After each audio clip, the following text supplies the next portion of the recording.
forecast, things looking crazy. A storm on the horizon, the pressure is low. Gotta get moving, put on a show.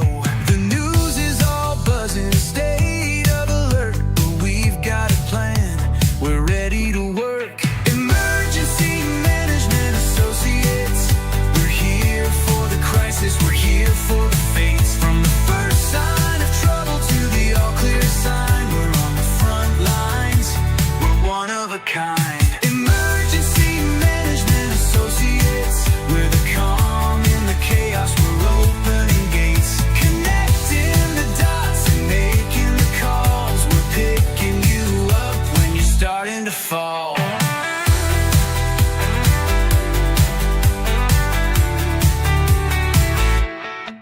See a little fire or a rising flood, we're a well-oiled machine, we're running in the mud. From the city hall meetings to the rescue teams, turning worst case scenarios into hopeful dreams. We're training the people, we're stocking the gear, we're the team you can count on when trouble is near. Emergency Management Associates, we're here for the crisis, we're here for the fates. From the first sign of trouble to the all clear sign, we're on the front lines, we're one of a kind. Emergency Management Associates, we're the calm in the chaos, we're opening gates, connecting the dots and making the calls. We're picking you up when you're starting to fall.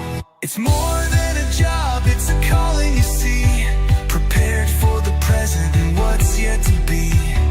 Every second counts, we're ready to react for our communities. We're making an impact.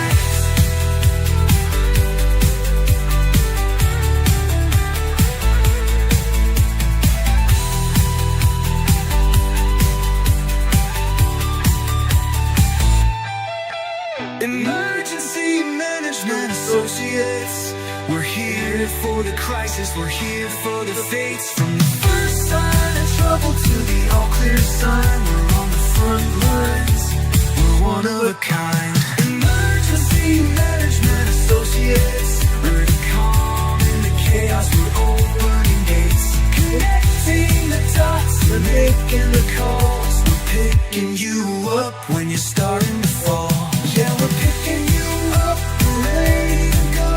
EMA, let's get this show on the road. Let's do this, guys. Let's kick this can right now. Let's make this happen. Good afternoon, ladies and gentlemen, brothers and sisters, boys and girls. Welcome to the Emergency Management Associates program on the air Tuesday afternoon. This is July 14th, 2026. Welcome to our show, guys.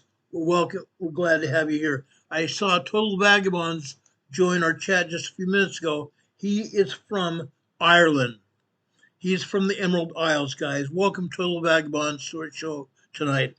We welcome him with open arms. We love our buddy from the Emerald Isles. Thank you, Total Vagabonds, for being here. Guys, we have a lot of things we want to talk about tonight. First off, Lindsey Graham, a friend of mine, a real friend of mine from South Carolina. He died Saturday night. Saturday night, guys. He just gotten back from Ukraine, speaking with President Zelensky of Ukraine. Things went really well. He flew 14 hours back to the United States. He landed in South Carolina. Well, actually, he landed in Washington, D.C., returned to his home in Washington, D.C., and then he passed away a couple hours later. Right after he landed, he spoke with President Trump. Had a pleasant conversation with President Trump, allegedly. I'm not saying that bad at all. He did have a pleasant conversation. He had a conversation with several other of his colleagues, his family, and then he all of a sudden died. Okay? The next thing we know, EMS is getting an emergency call to Senator Graham's house, and then they transport him to the hospital where he allegedly dies at the hospital.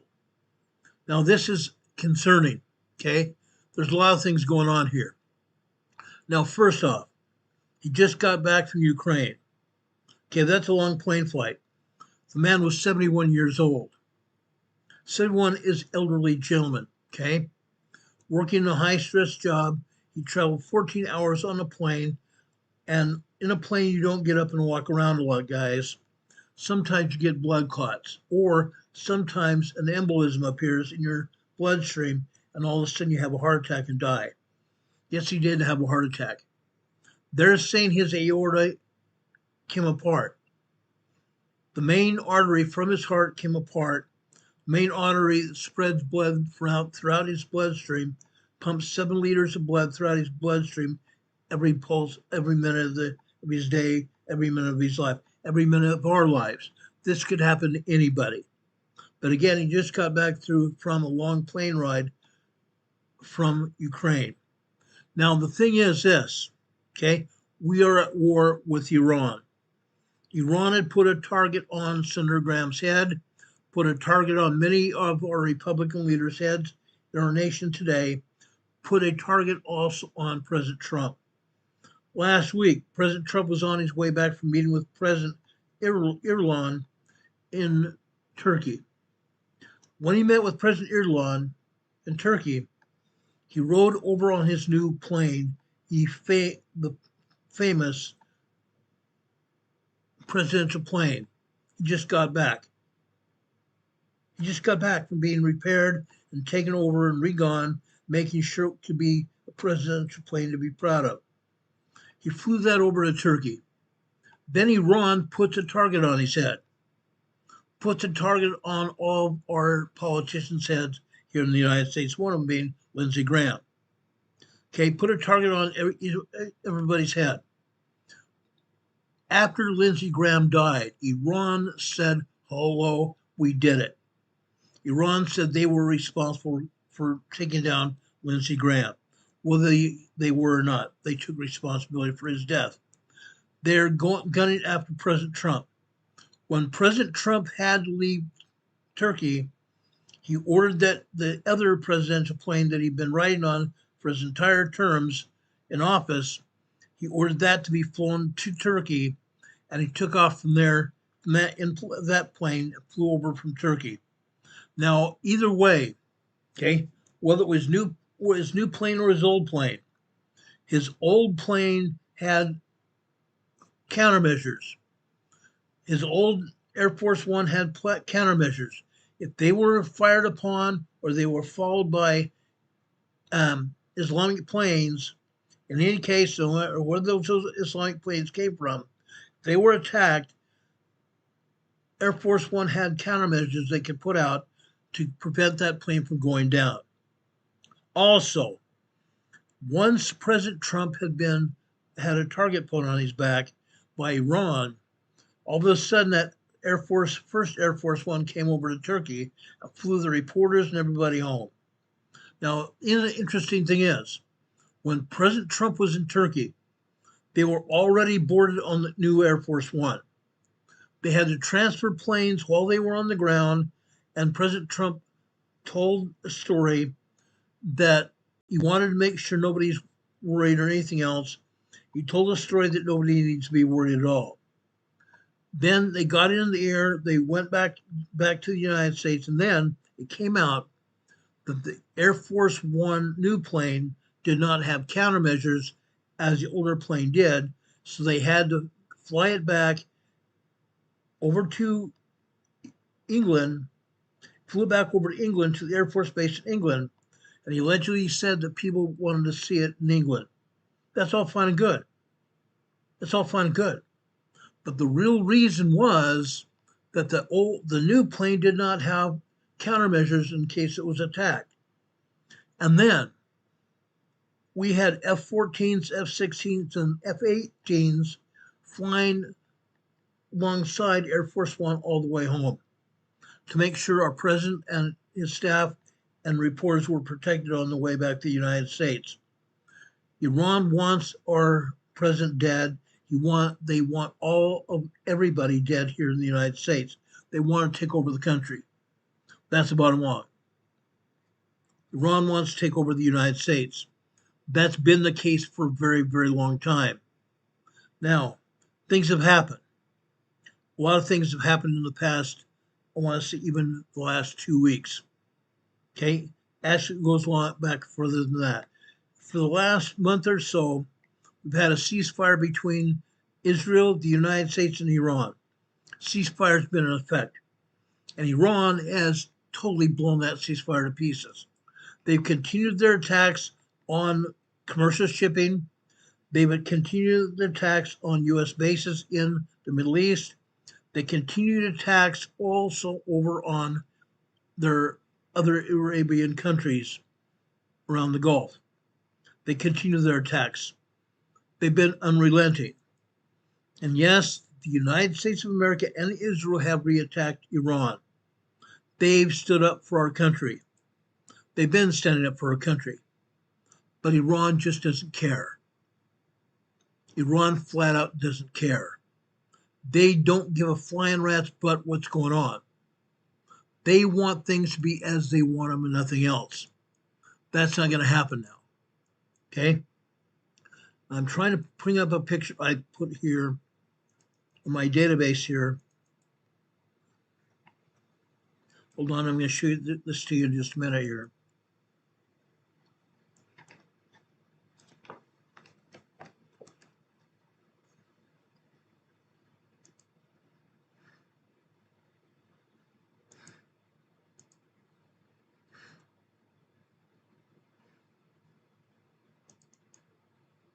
Okay, this is the Strait of Hormuz. Okay, up to the north you see Iran. That is all Iran. It goes off the picture here, up to the north and to the west, to the left-hand side of your screen. Iran there. Okay. What I'm showing you now is the Strait of Hormuz. The Strait of Hormuz is now closed. The Strait of Hormuz is now closed. Now, guys, why is it closed? Iran wanted to start taking over again. Iran wanted commercial ships to pay a huge $1 million toll to allow commercial shipping to go through the strait. The U.S. said no, never again, at all. But Iran wanted this strait closed again and took countermeasures. They put Iranian boats in the water, those little fast boats in the water, and they attacked 2 commercial ships. Iran attacked 2 commercial ships out here. Now, the United States took action about that. The United States took action and sunk all the Iranian ships. Also, what we're not showing you here, because I don't have any pictures of the actual islands here in the Gulf here, but over here in the Gulf, there are actual islands here that belong to Iran. These islands have oil on them. These islands also have Iranian guard force here, Iran military people. They've also been launching these huge drones that Iran's put together, launching from these island facilities.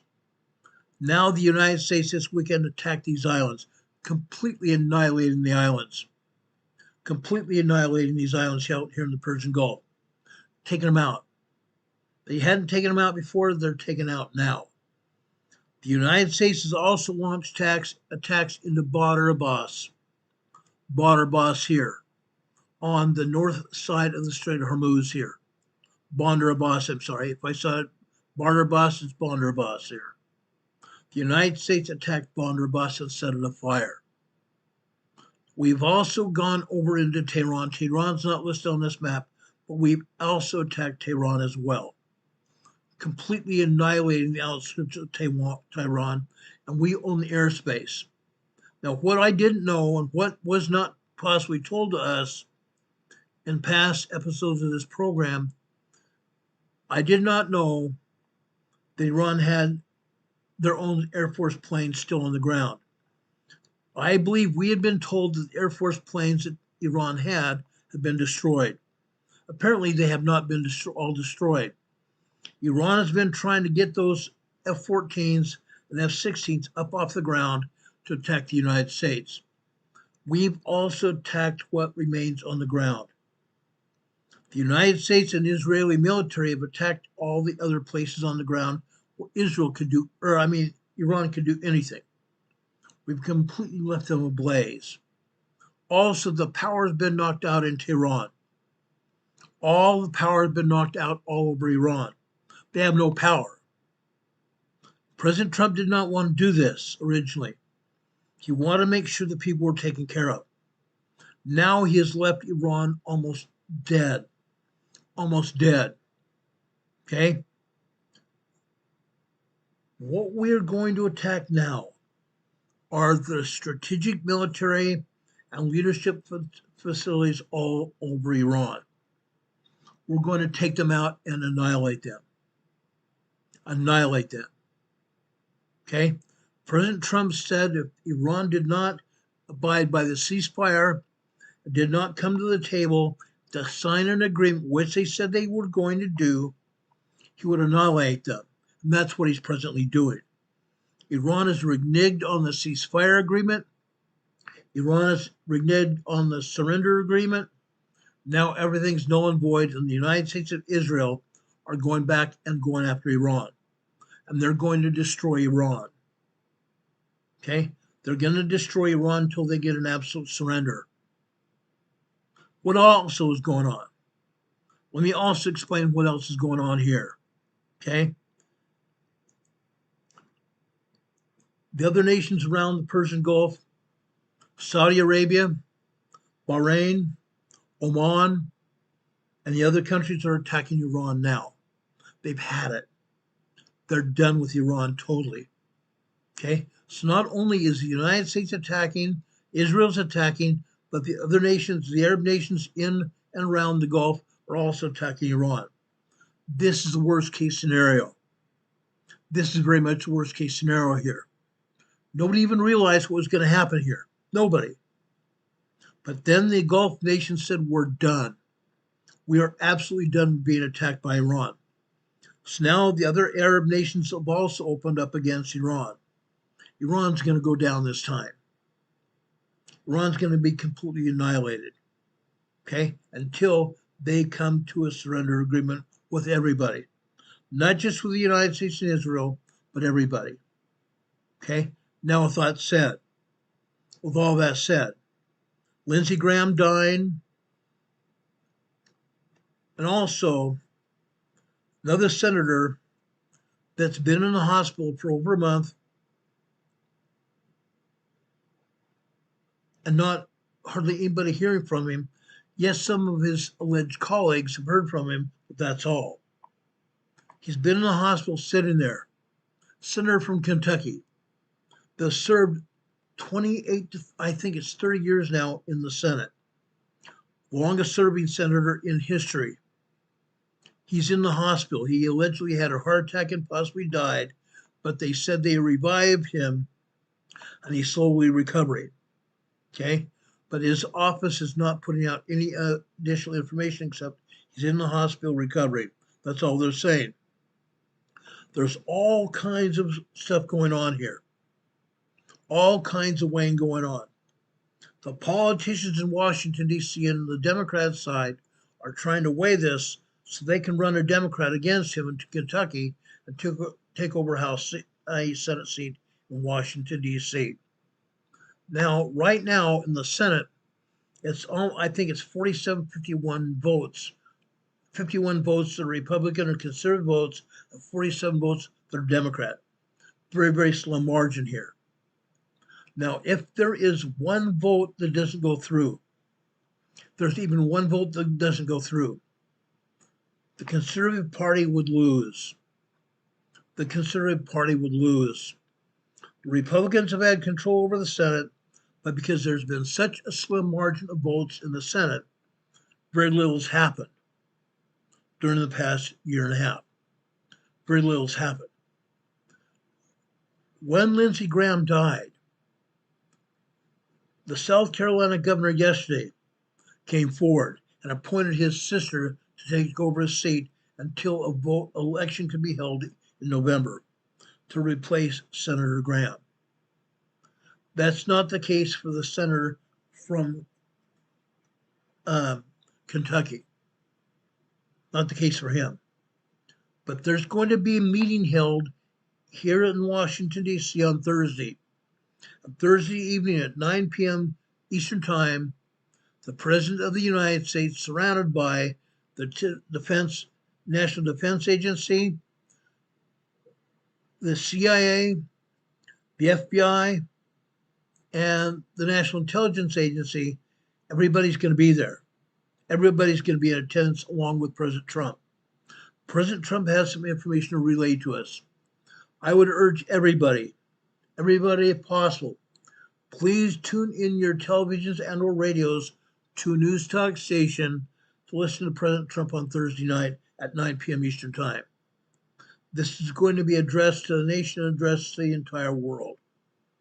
So this is going to be a historic address. Please do that. Please make sure you listen to President Trump on Thursday night. Okay? Now, I'm done with politics for this program, but I want to make sure you're aware of what's going on. Lindsey Graham was a friend of mine. Lindsey Graham was a friend of the president. He was a staunch advocate for the president in many cases, but they have their disagreements. But I'm very sad that Lindsey Graham has passed away. A good man, a very good man, a friend of this country, a friend to the world. Okay? Now, I did not go on the air yesterday. I want to show you this. This is the primary storm that happened yesterday afternoon here in Morganton, North Carolina. These reddish and orange areas are very bad thunderstorms. We had heavy rain here. Between Sunday night to last night, we had 2 inches of rain. 2 inches of rain, we had some flooding here. But coupled with that, there was another storm. Storm number 2. This storm lasted a long time. Okay? Morganton appears to be on the outside of this storm. It wasn't. Right smack dab in the middle of this thunderstorm here. Very bad thunderstorm, guys. We did get some pea-sized hail as well.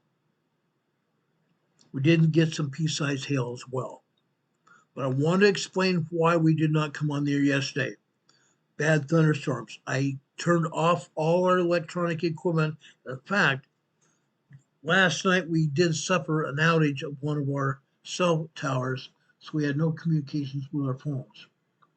They were shut off. They got shut down. That's why you didn't hear from us after, I think, it was 7 o'clock last night. Nothing. Thunderstorms are bad. Now, in some areas here in North Carolina, they got up 4 inches of rain in less than 48 hours. That's a lot of rain. There's flooding all over North and South Carolina today. They're dealing with it, guys. But that's what happened. Now, there's something else you need to know. There's storms coming from the central part of the United States. Actually, they're coming down out of Canada, where Alberta, over in Alberta, Canada area is. They've had very bad rains. That rain is coming down through the jet stream, through the northern interior states in the central United States, and coming across over the Eastern Continental Divide, coming over here on the East Coast. Okay, that's going to be ongoing. Right now, we have blue skies out my window to the east. My office studio window faces east here. We have blue sky right now, and we have some clouds out here. But guys, we are going to see more rain. More forecast rain for the next 24 to 48 hours again. Okay? Everybody here on the East Coast needs to bat down the hatches. Be prepared for flooding. Be prepared for thunderstorms. And when those thunderstorms happen, as I said before, thunderstorms carry tornadoes as well. If there's a thunderstorm warning, you can very well much know that a tornado is also possible. So guys, when you see a thunderstorm warning, go out, prepare yourselves for the worst. Okay? We talked about this before. I'm talking about it right now again. This is important. This is important for our lives here. We're talking about each of our lives here. Okay? Now, I want to talk about some earthquakes as well. Okay. We've had some big earthquakes, some very big earthquakes. Okay. First off, I want to talk about a very strong earthquake that happened over in the Philippines, just barely south of the Philippines here.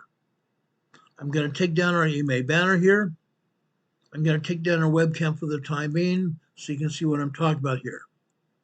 This earthquake in blue, this is a 6.2 earthquake. Came out as 6.2, is downgraded to 6.0, back up to 6.2 again. Guys, this is only 22 miles off the southern coast of the Philippines. 20 miles off the southern coast of the Philippines here. Unreal. Unreal. These other two earthquakes are foreshocks. These other two earthquakes you see in brown, orange are foreshocks.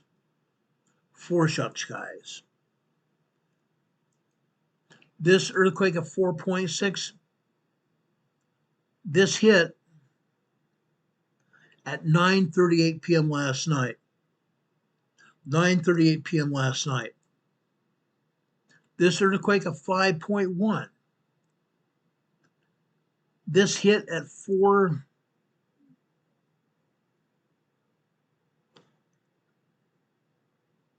I'm sorry, not 4. This hit at 9:15 last night. 9:15 last night. Then this 6.2 earthquake hit. Guess what? 11:45 p.m. last night. Two good-sized, moderate foreshocks, and then the 6.2 earthquake here. Now again, as I said before about these Philippine earthquakes, USGS has not been telling us the truth about anything. Nothing. There are a lot of other aftershocks as well. I'm going to open up my other app here. I'm going to show you aftershocks as well. Okay? A lot of aftershocks. USGS is never going to be honest with us at all.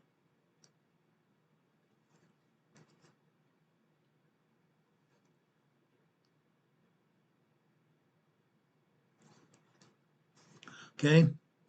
Now, what I'm going to do here is I'm going to open up a webcam here. I want to show you these earthquakes here. The earthquake I've highlighted here is a 6.2. Look at all the other aftershocks. Incredible, huh? Only two of these earthquakes are foreshocks. All the rest of these earthquakes are aftershocks. Aftershocks, guys.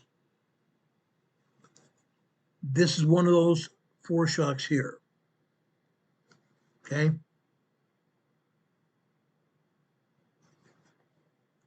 This is also one of the foreshocks here. Okay? Incredible. Incredible. We have 2, 4, 6, 8, 10, 12, 14, 15 aftershocks. 15 aftershocks and 2 foreshocks here. Wild. Totally wild. Okay? That is in the Philippines. That 6.2 earthquake that you see here is only 22 miles offshore. A powerful earthquake. A powerful earthquake. The people here in Mindanao, Philippines here is this large island here in the southern Philippines. That's the island of Mindanao, Philippines. These people have already suffered a major earthquake here some weeks back, right here, some weeks ago. Now they have this other 6.2 earthquake right here, hit them again. These people are still digging out here. Some of the areas hardest hit by the earthquake here have been digging out for a very long time because they didn't get rescuers right away.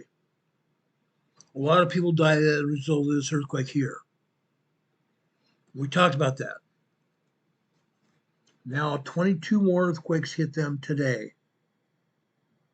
Sad. Sad. We go over to the northeast shore of Mindanao Island here. USGS not even showing any earthquakes here.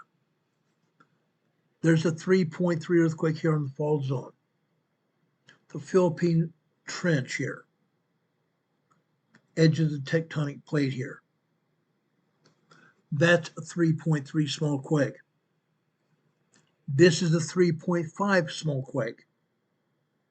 Central Philippines.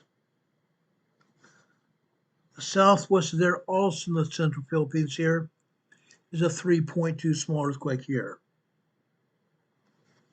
Going up to the north, still in the central Philippines here, 3.1 small quake. Just north of there, 2 more earthquakes, actually several more earthquakes, and a large earthquake as well.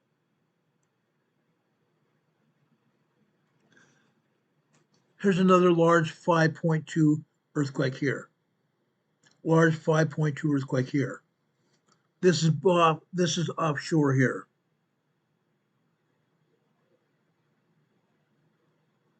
It's also a very shallow quake, 4.3 miles deep, about 10 kilometers deep, just about 10 kilometers deep, a little less than 10 kilometers deep. 5.2 earthquake there. But we have also 3.6, 3.5,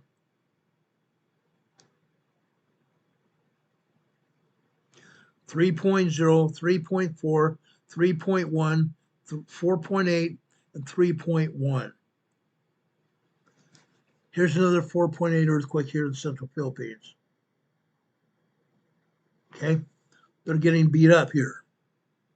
They're literally getting beat up by these earthquakes. Now, earlier this year, I believe it was several months ago now, this island here that I'm going to show you now, this island here, this cigar-shaped island, it got hit by a 5.4 earthquake here. There's a lot of damage and a lot of deaths here.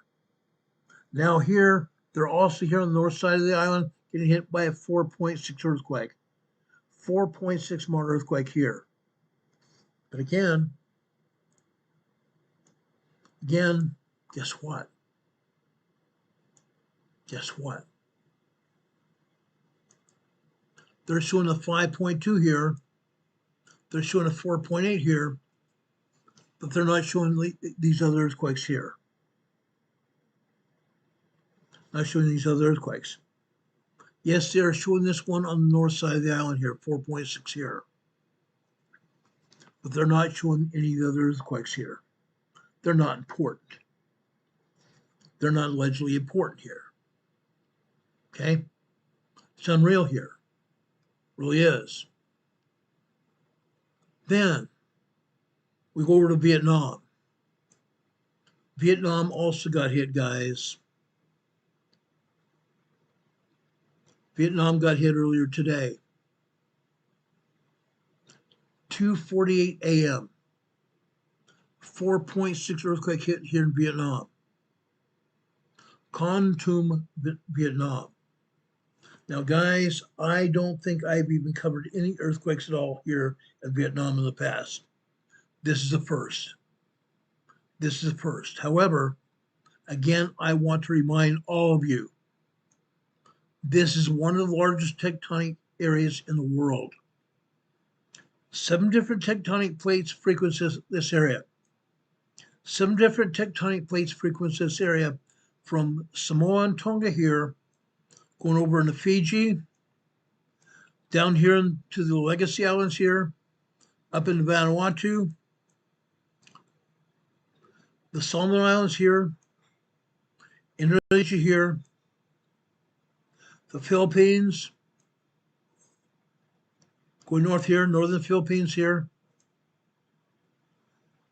up here in Taiwan, and all the way up here into Japan. Japan, guys. Japan also got hit by some earthquakes right here. This is another large 5.0 earthquake here. 2:44 a.m. this morning, off the northeast shore of Honshu, Japan. 5.0 earthquake hit here. This is a 4.4 aftershock. 4.4 aftershock at 7:20 a.m. this morning. This is another large 5.0 earthquake here. This happened at 4:07 a.m. this morning, 2 hours after the 5.2. All these earthquakes are offshore. This earthquake I've highlighted here, this 5.0, is about 23 miles away from Honshu, Japan. 50 kilometers here, about 23 miles northwest of Honshu, Japan here. All these earthquakes here are offshore for the most part. I don't think anybody onshore felt the full brunt of any of these earthquakes. For the most part, the seismic energy was absorbed into the water of the Pacific Ocean here. If anybody felt anything, it was just very mild shaking here on Honshu, Japan. Nobody felt anything. Now, while I'm over here, I want to go over here to China. This is a moderate 4.0 over here in China. Not a big deal. Rarely do we ever know anything about China at all, unless it's a major quake. Guys, over here in Afghanistan again, this time in J-U-R-M, Afghanistan. This is a 4.2 moderate earthquake. This is near the same town that got hammered with a 6.6 earlier this year. They got nailed. They literally got nailed. Now, while this is only a 4.2 moderate earthquake, moderate earthquakes can also cause moderate damage. This area of Afghanistan here is mostly caves and or structures that were built by mud bricks. They don't have concrete like the rest of the world, Western world has. They have mud bricks. They're not kiln dried. They don't have steel inside the brick or the mortar. When they have an earthquake like this, their homes fall. Their homes are damaged. If people live in caves here, part of the caves could collapse. When people have earthquakes here, they suffer. They're mostly nomadic here. They travel all over the land here. Throughout Afghanistan, Pakistan area to try to find work or to support themselves. That's what happens here. Now, I'm opening this back up here. Notice this. No other seismic energy has been reported anywhere in Europe or even in the Middle East. Nothing. Nothing's happened here allegedly. There are earthquakes here in the Middle East. There are earthquakes here in Europe all over the place. USGS not showing it at all. Over here in the Indian Ocean, right here, we had a 4.8 earthquake here as well in the middle Indian Ocean. Notice where this earthquake is at.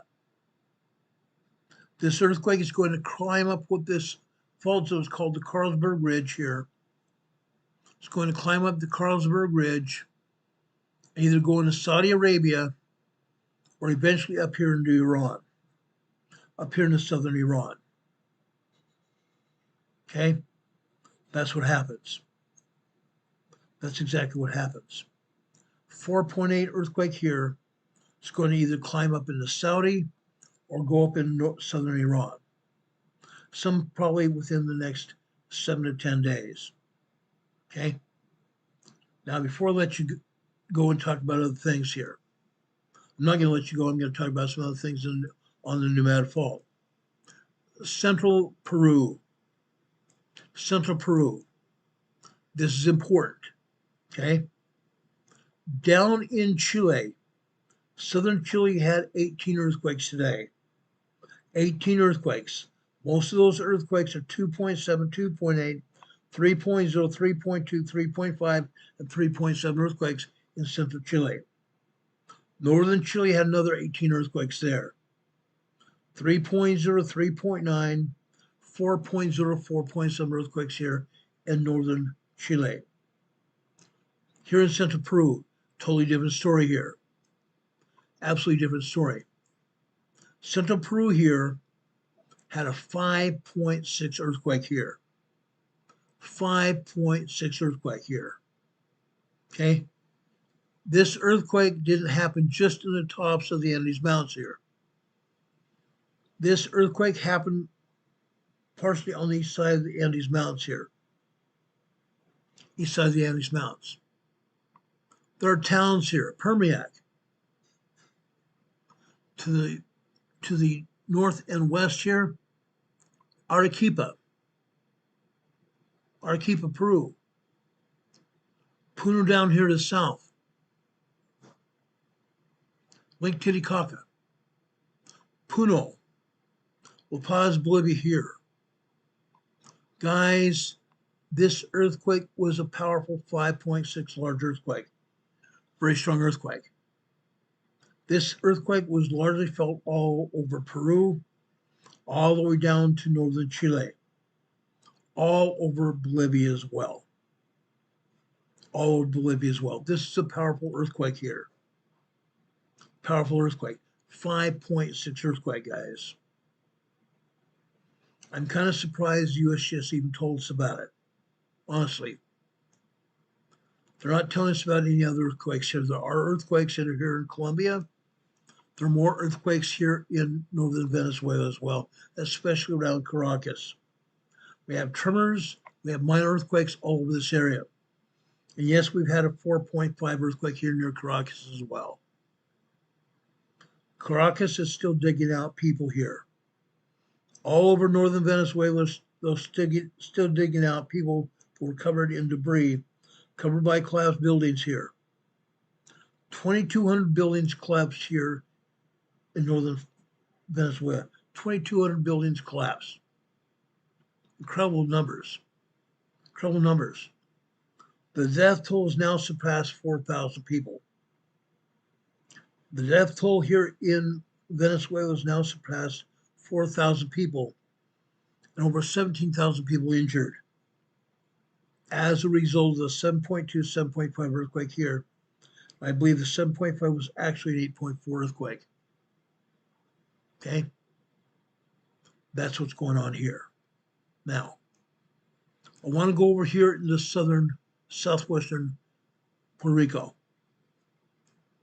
Southwestern Puerto Rico here. Look at all these minor earthquakes here. All these earthquakes are minor earthquakes. Southwestern Peru. Let me explain these earthquakes, why they happen. Back on December 26th and December 28th, we had an 8.0 earthquake on December 26th. On December 28th, we had another 8.4 earthquake here. Man-made earthquakes. I'm not going into the man-made earthquakes tonight, but I've done that in the past. Man-made earthquakes here, December 26th and December 28th, 2019. We are still seeing aftershocks from those earthquakes. We're still seeing aftershocks from those earthquakes. Out here in the ocean here, in the Caribbean. This is a 1.7 tremor here. This is a 1.5 tremor. This is 1.8 tremors. This is a 2.3 minor earthquake here. This red earthquake represents a new earthquake that just happened. This is a 2.2 earthquake here. Near Guanica, actually, it's in Guanica, Puerto Rico. In Guanica, Puerto Rico. One of my friends lives here. My friend Dominic lives here in Guanica. He's a captain of the police department. 2.2 earthquake here. 2.4 earthquake here near Maria Antonia, Puerto Rico.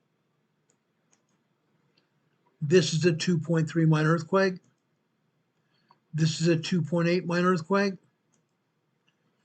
This is a 2.1 minor earthquake. This is a 2.4 minor earthquake. I'm going to show you one more earthquake right here. This is a 2.7 near Puerto Rico. All these earthquakes that you see here are aftershocks of the 8.0 and 8.4 earthquakes here back in 2020 or 2019, after Christmas 2019. One more earthquake out here to the east.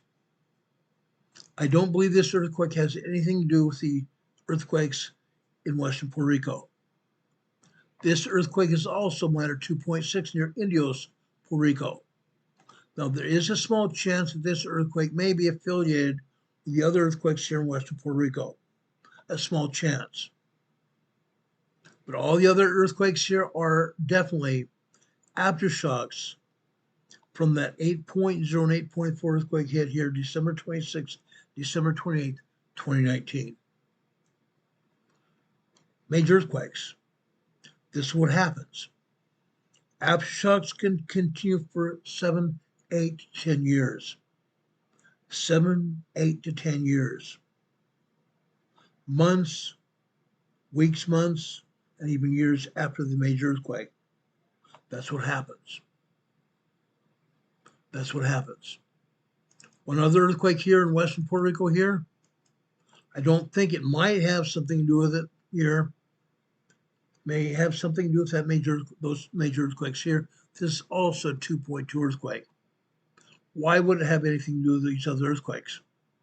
Because right here, La Porguera, over here on the shoreline, there's a huge monument here, a sandstone monument, an arch, a natural sandstone arch here in La Porguera.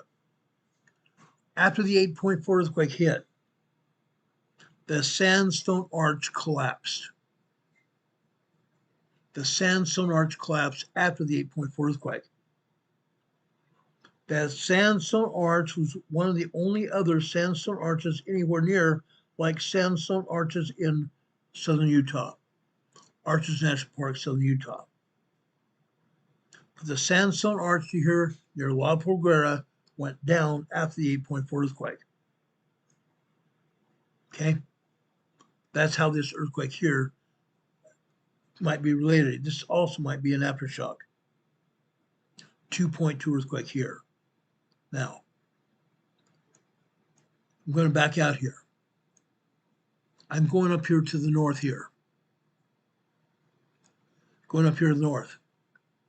Northeast of Puerto Rico here.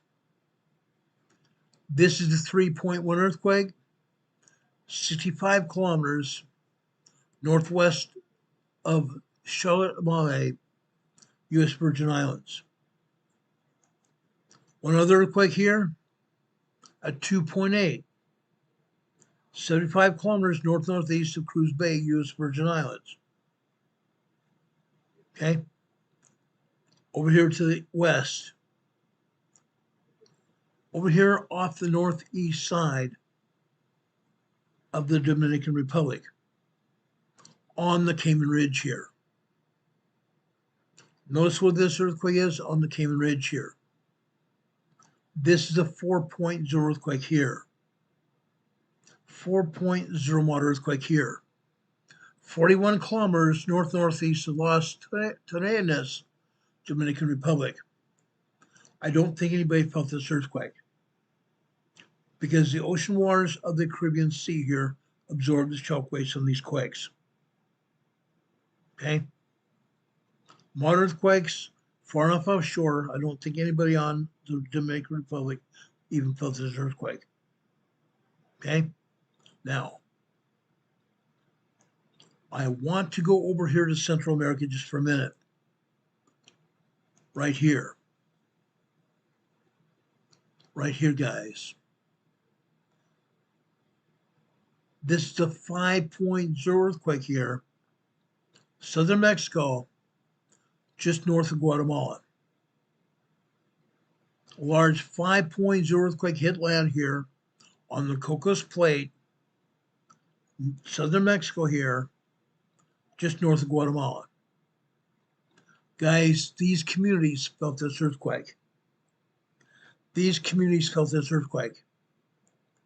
This is 80 kilometers deep, still fairly shallow quake. These communities felt this earthquake here. These people don't have much money. They don't live high in the hog like the rest of the Western world does. When an earthquake of this magnitude hits here, they become severely disadvantaged. Severely disadvantaged. And the USGS is not even showing all the earthquakes here. There are dozens of aftershocks here. I'm saying dozens. Now I'm going to talk about these earthquakes. They're not here, but I'm going to talk about them for just a minute. Between this 5.0 here, I'm going over here just south of Puerto Vallarta here. There are 72 earthquakes here in southern Mexico. 72. From Puerto Vallarta south to just north of Guatemala, there are 72 earthquakes here. There are about a dozen or so moderate earthquakes, 4.0, 4.8.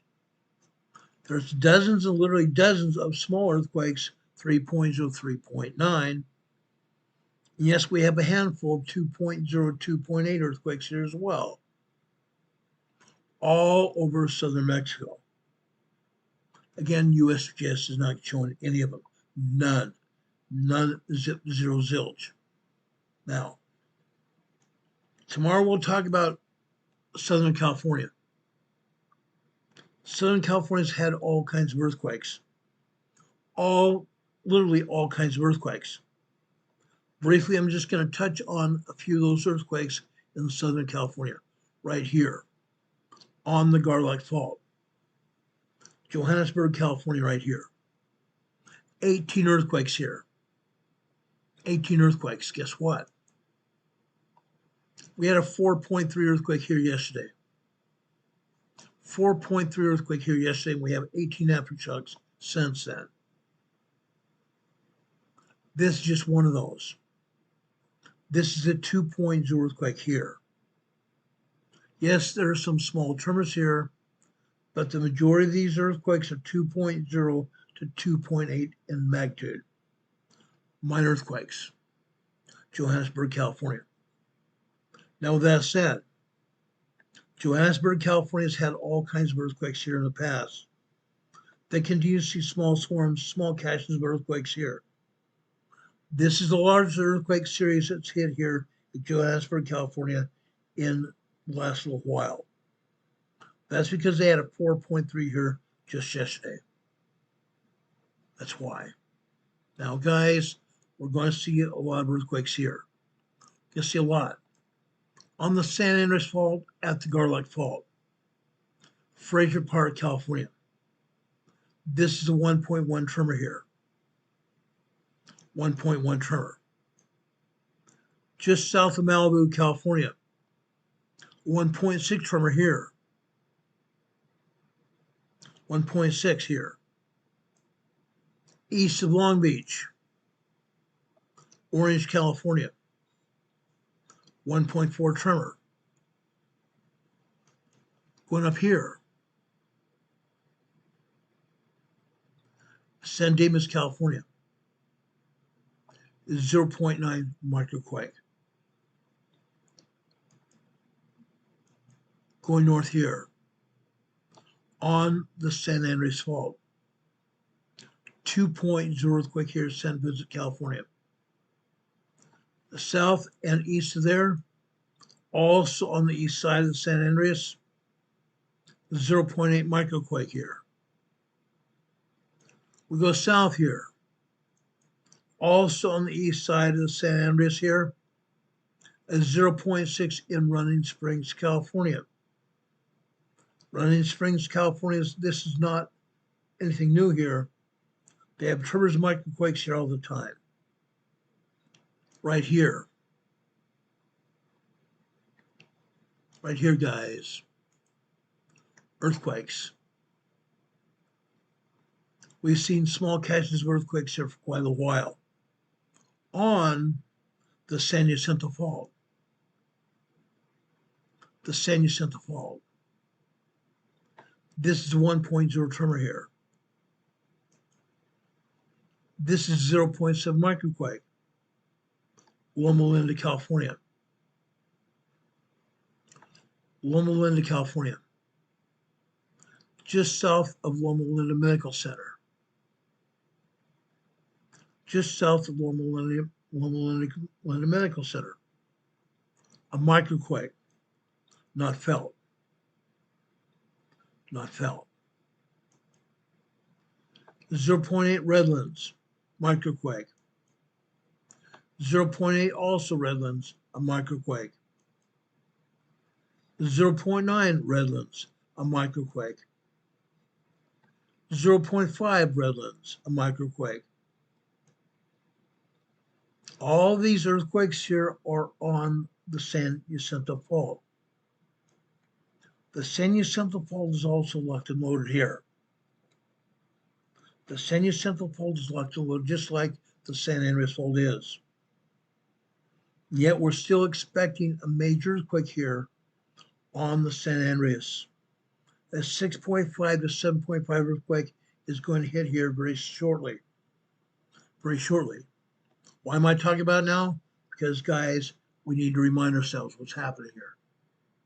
We need to remind ourselves because most people are saying, oh, Ron, nothing's going to happen to me. Guess what? Yes, it is. Yes, it is. I'm not trying to scare you at all. I'm being realistic here. I'm being realistic. The San Andreas Fault is locked and loaded, guys. And when that earthquake hits, there's going to be massive damage. There's going to be a lot of casualties. There's going to be a lot of injuries. Be aware of it. Even if there's not a lot going on here right along the San Andreas Fault, the San Andreas Fault is also going to trigger all the other faults here throughout Los Angeles. Can trigger all these other faults throughout Los Angeles, and also all the other faults all around Southern California, including down here in San Diego County, down here in the Imperial County here. We'll talk more about San Diego and the Imperial County tomorrow. However, down here in San Diego, this is a new quake. Okay?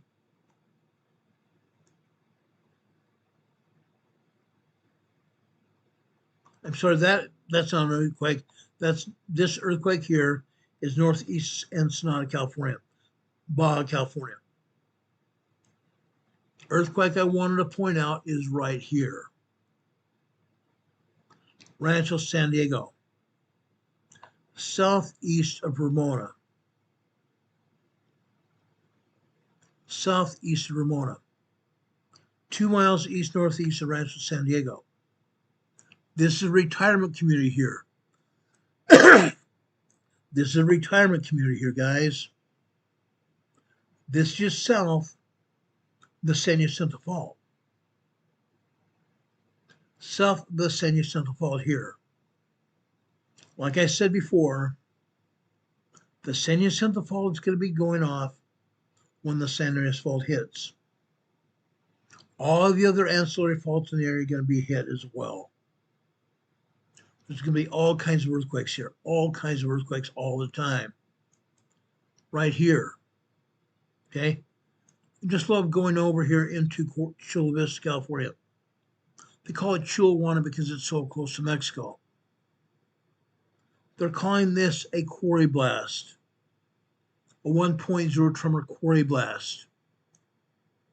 Let's take a look at this earthquake here. Look where it's at. This is not on a quarry, guys. This is not on a quarry. This is a major highway here. This is I-25.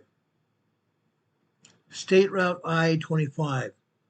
2 lanes north and south here. 2 lanes north, 2 lanes south here. I-25. We've been on I-25 many times. This is also not a quarry blast. USGS loves to show this yield sign as quarry blast, but it's not a quarry. Not even close to a quarry. This is more or less an industrial area. Yes, there's homes on the outside of the industrial area, but just a tremor. Nobody even felt this earthquake, but it was not a quarry blast at all. Again, USGS not telling us the truth at all here. Not at all. Now, with that said, I'm going to go over here to Texas, just briefly here to Texas. All the earthquakes you see here in southwestern Texas and western Texas here, these are fracking earthquakes. Fracking earthquakes. Seismic energy comes off the Pacific coast into western United States, comes over here to Texas. When the seismic energy finds these man-made earthquake faults, what are man-made earthquake faults? There are holes in the ground that were drilled into the crust of the earth to obtain oil and gas here in Texas. When the seismic energy hits, it causes these man-made earthquake faults to move. It fractures rock in the earthquake faults and causes it to move. That's why we see earthquakes here every day. Every day here, guys. Now, this earthquake is at 2.2 near Toyah, Texas. 46 kilometers northwest of Toyah, Texas. This is a brand new earthquake here. 2.0 here. This is just south of Jahal, New Mexico. South of Jahal, New Mexico. 2.0 earthquake here. New earthquake here as well. 2.0 earthquake here. 22 kilometers southwest of Coinosa, Texas. West-southwest Coinosa, Texas. 2.0 earthquake here. There are all kinds of earthquakes here in Texas that are a result of oil and gas fracking here in Texas. There's also earthquakes here in Oklahoma that they're not telling us about. There are about 18 earthquakes here in Oklahoma. 18 earthquakes here in Oklahoma. 99% of the earthquakes here in Oklahoma are also oil and gas related. There are 586,000 drill points, 586,000 pumps and jacks throughout Oklahoma as well. Oil and gas guys. That's why they have earthquakes here. Now again, we have another yield sign here in northeastern Oklahoma, right here. Again, I want to remind you, this is not a quarry blast. This is nowhere near a quarry. Nowhere near a quarry. This is over a half mile away from the quarry. This is 1.4 tremor here. 1.4 tremor. What do we have right here? It shows a square building here. We don't see pumps and jacks on this plot here. However, I believe this is an oil gas plot here. Northeastern Oklahoma. Oil and gas earthquake here. Okay. Now, I want to go over here to the pneumatic fault. We're going to spend the rest of our time talking about the pneumatic fault today. Let's go over here and look at it. Here near Strawberry, Arkansas, USGS wants to tell us about a 2.2 minor earthquake here. 3 kilometers, mile and a half north of Strawberry, Arkansas. Now, guys, what I'm going to tell you is this. There are a lot more earthquakes here in Arkansas, Missouri, Kentucky, Tennessee, Mississippi, Louisiana, Missouri, Illinois, Indiana, and Iowa. USGS not showing any earthquakes at all in this area. None. They're showing just one here in Arkansas. Not showing any other earthquakes here. Now, guys, you see Missouri here. See Missouri here. Guess what, guys? This part of Missouri is the central part of the Nomad Fault. I'm going to show you all kinds of earthquakes here on the Nomad Fault today. Not just in Arkansas, Missouri, Illinois, and all other places. Just because USGS only shows us one earthquake does not mean that there's only one earthquake here. There are hundreds of earthquakes here every day on the Nomad Fault. Hundreds of them. USGS doesn't want to tell us about it. They would have us believe nothing happens here. They want us to believe nothing happens here. But it does. It absolutely does. Now, this earthquake here is in Bay Village, Arkansas. Bay Village, Arkansas. As you can see here, Bay Village, Arkansas has some tremors. They also have at least 1-2 earthquake here as well. However, right here this morning, this green line here on the left-hand side is 7:45 a.m. this morning. Okay? At 7:56 a.m. this morning, Bay Village, Arkansas had a 3.2 earthquake here. Bay Village, Arkansas had a 3.2 earthquake here.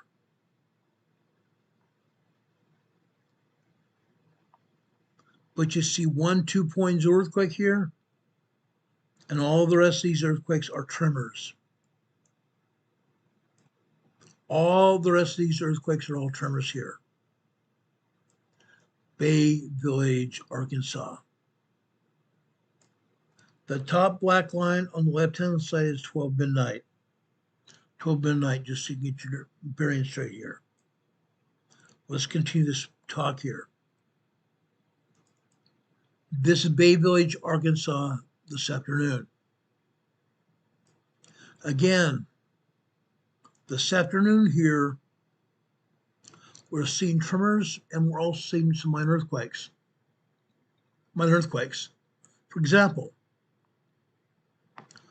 one of the first minor earthquakes here is just after 1 p.m. this afternoon. 1:01 p.m. 2.4, 2.5 earthquake here.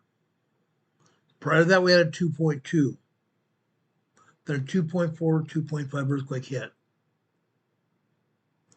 The next one here hit after, I want to say,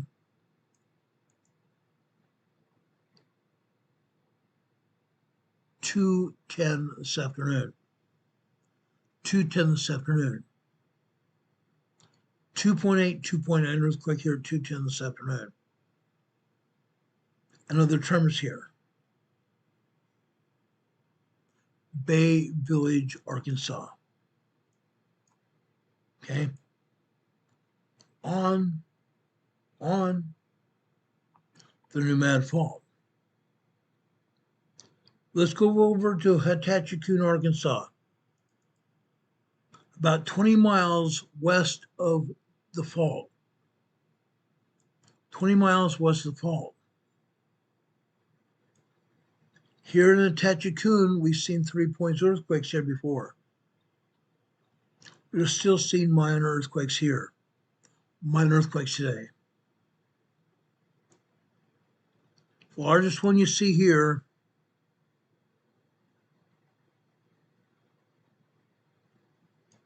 is just after 8:56 a.m. this morning.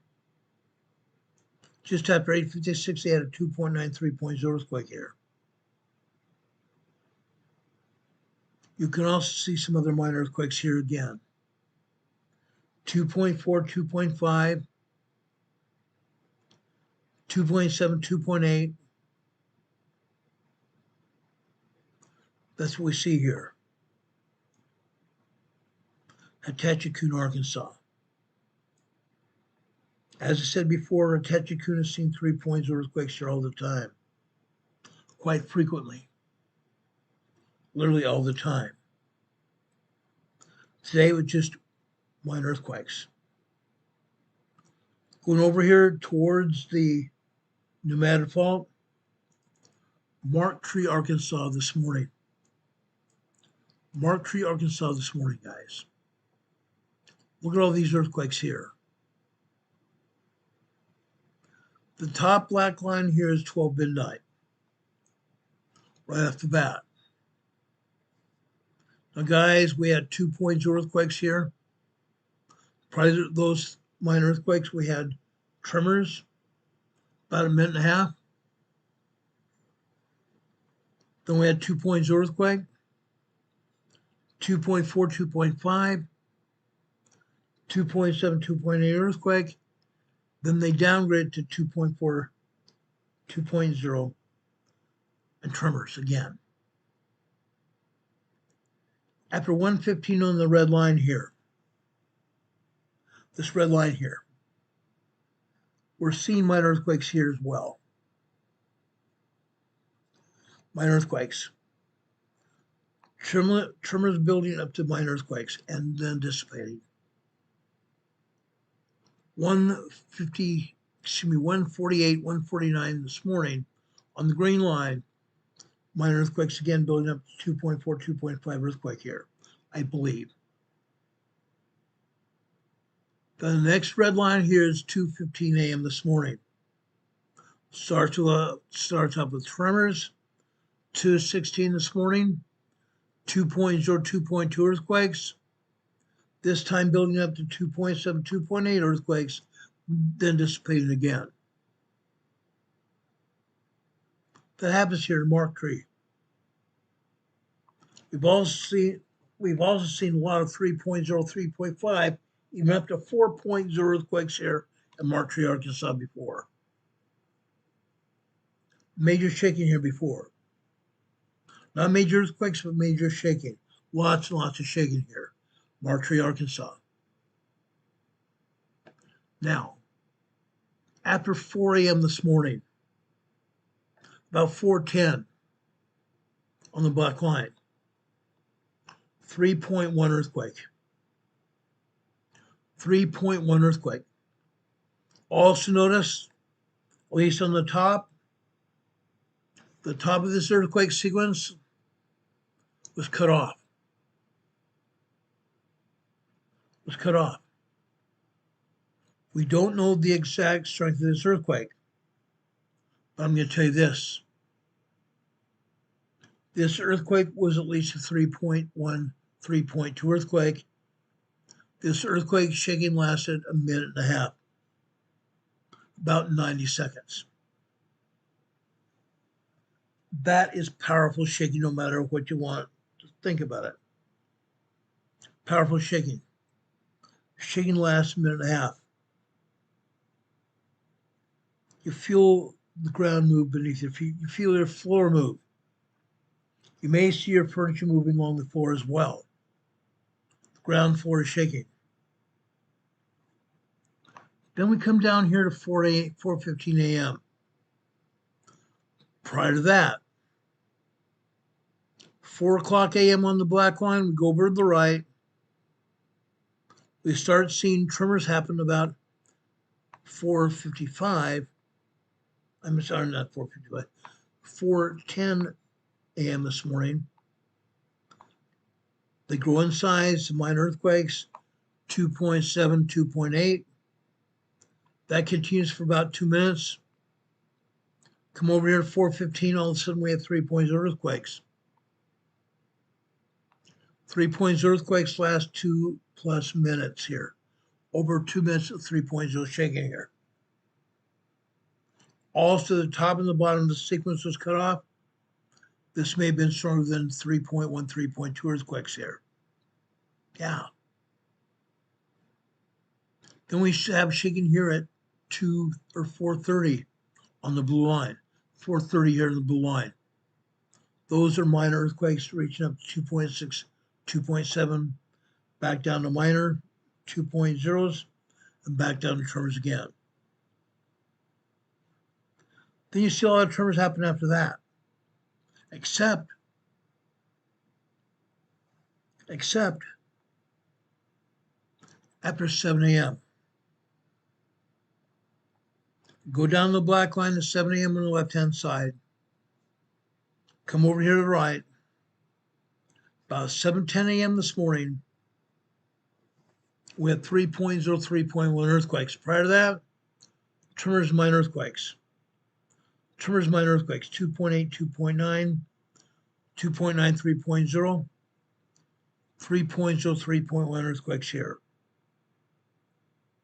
The sequence here lasts about a minute and a half again.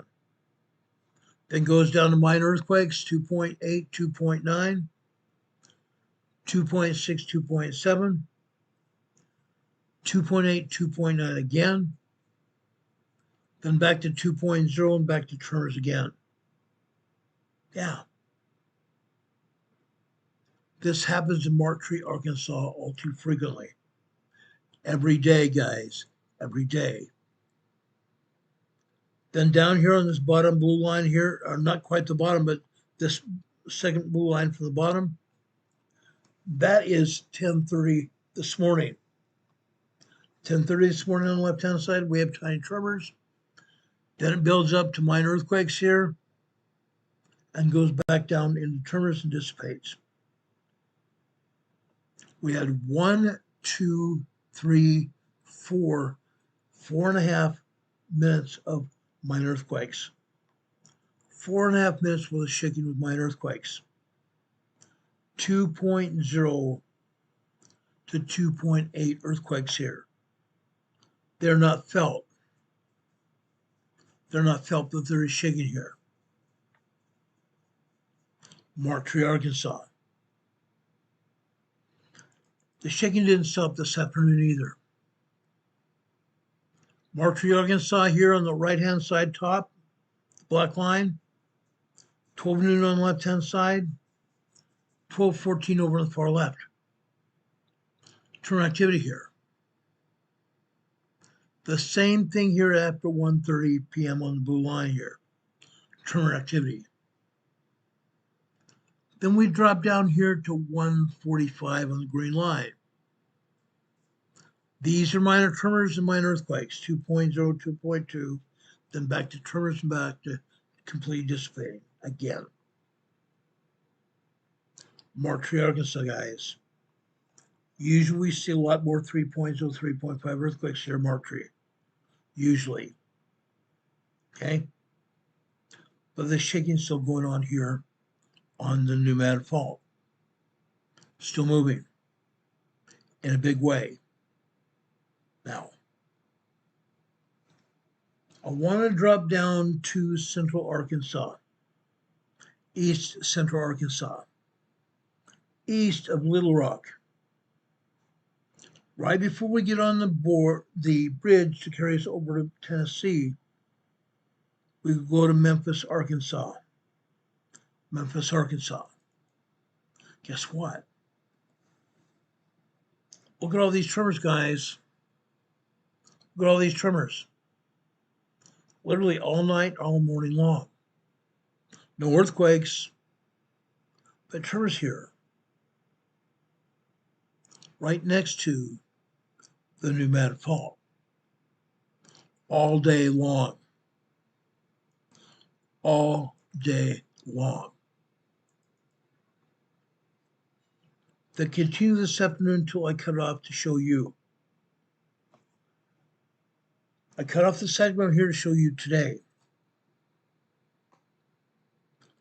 Tremors here in Arkansas, right alongside the Mississippi, right alongside the Pneumatic Fault here. Ongoing. Ongoing. North Central Arkansas, Ozark Folk Center here in Arkansas, North Central Arkansas. This is this afternoon. Look at these earthquakes here. After 1:45, we're seeing 2.8, 2.9 earthquake here. The minuscule shaking here that you see here are earthquakes that are happening in the Philippines and also over here in Peru. Very dangerous earthquakes, large earthquakes cause this kind of shaking here on the seismographs. But here after 12:45 this afternoon, 12:48, 2.8, 2.9 earthquake. On the next red line here, this is 1:19, 1:20 this afternoon. 3.0, 3.1 earthquake here. This small sequence was cut off the top and the bottom, meaning this earthquake is also stronger than they are showing it to be. Then we come over further to the right here. 1, 2, 3, 4, 5 minutes later. 5 minutes later. This earthquake sequence was also cut off at the top and the bottom. This was at least a 3.2, 3.5 earthquake here. This earthquake lasted substantially longer than the first quake here. This lasts about 30 seconds. The first earthquake lasts about 10 seconds. This one lasted about 30 seconds. 30 seconds of floor shaking, 30 seconds of your feeling the earth move beneath your feet. That happened today here. Ozark Folk Center, North Central Arkansas. Guess what? Also this morning. Early this morning, all we see here are tremors. Nothing but tremors. Well, remember what I've said about that? The seismologists, when they go home at night, they turn down the seismographs so they don't have to explain something in the morning. They come back in, they turn up the seismograph machine, and all of a sudden we have not just tremors, not just minor earthquakes, but 3.0 earthquakes here as well. 3.0 earthquakes here as well. Look at the bottom green line here. 11:47, 11:48 this morning. 2 3.0 earthquakes together here. 2 3.0 earthquakes a little less than 1 minute apart. Yeah. Ozark Folk Center this morning and this afternoon now. That blows your mind, doesn't it? Let's go over to Truman, Arkansas. Again, Central Arkansas this time. We're still seeing earthquakes like we saw over Martree. We're seeing long duration tremor activity. Long duration tremor activity. The earthquakes begin to shake at 2.0, 2.3. Then they go back down and dissipate again. The same thing happens here on this graph at 2:15 and also 2:30 on the red and blue lines here. It happens all morning long here. Seismic energy builds up and then it dissipates again. All morning long here. Truman, Arkansas. Here in Truman, Arkansas, we used to see a lot of 3.0 earthquakes. I believe we're still going to see that, but now things have calmed down a little bit. A little bit. A little bit, guys. Truman, Arkansas this afternoon. The top black line here is 12 noon. 12 noon. Right off the bat, we have a 2.5, 2.6 earthquake. Right off the bat. About 30 seconds later, another one. 2.5, 2.6 magnitude. Then backs down and tremors again. 2:30 on the green line. Tremors and minor earthquakes here. Then we drop down to 230 on the green on the red line, or red on the blue line here. 230 on the blue line here. Now we're seeing a 2.6 earthquake here. 2.6 earthquake. A minute and a half later, another 2.6 earthquake hits here. Interesting. But that's all here. It's all here. Tyronza, Arkansas. Southern Arkansas, just on the west side of the Pneumatic Fault. Tyronza, Arkansas. Again, before the seismologists leave at 7, 8 o'clock at night, 7, 8 o'clock at night, they turn the seismograph down or off, and then what happens? They turn it well down.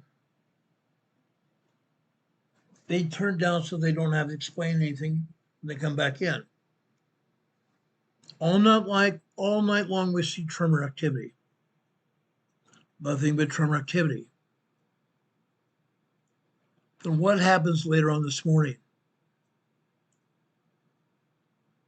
What happens later on this morning? 8:30. 8:32 a.m. this morning. 3.2 small earthquake here. 3.2 small earthquake here in southeastern Arkansas. That's interesting, isn't it, when we have a 2.3 up near the Missouri border with Arkansas. 2.3 earthquake there. And here, a 3.0 earthquake. Interesting, isn't it? Here in Tyronza, southeastern Arkansas, mostly just tremors and minor earthquakes here all day long. All day long. Except for that one 3.0.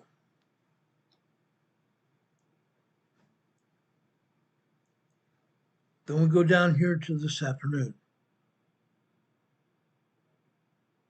Tyronza, Arkansas this afternoon.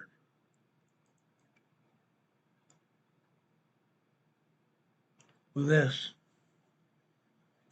In this case here in Tyronza, all we saw this afternoon were just tremors, tremor activity. The ground's still shaking, but it's not registering earthquakes. That's all that's happened. Interesting, isn't it? We're not done yet. We're not done at all. Let's go over to Missouri. Guam, Missouri. Guam, Missouri, guys, we're seeing some more long duration tremor activity. Long duration tremor activity here. Starting off 1.0, 1.3, 1.5, 1.6, and dwindling back to minor tremors and completely nodding off, so to speak. Cutting out. Now, some places here in Guam, Missouri, the tremors begat 2.0 minor earthquakes, and then they go back down to tremors and then disappear again. Long duration tremor activity here in Guam, Missouri. Interesting. Very interesting. Even in Guam, Missouri, before we've seen small earthquakes. Not seeing them right now. Okay? Guam, Missouri this afternoon.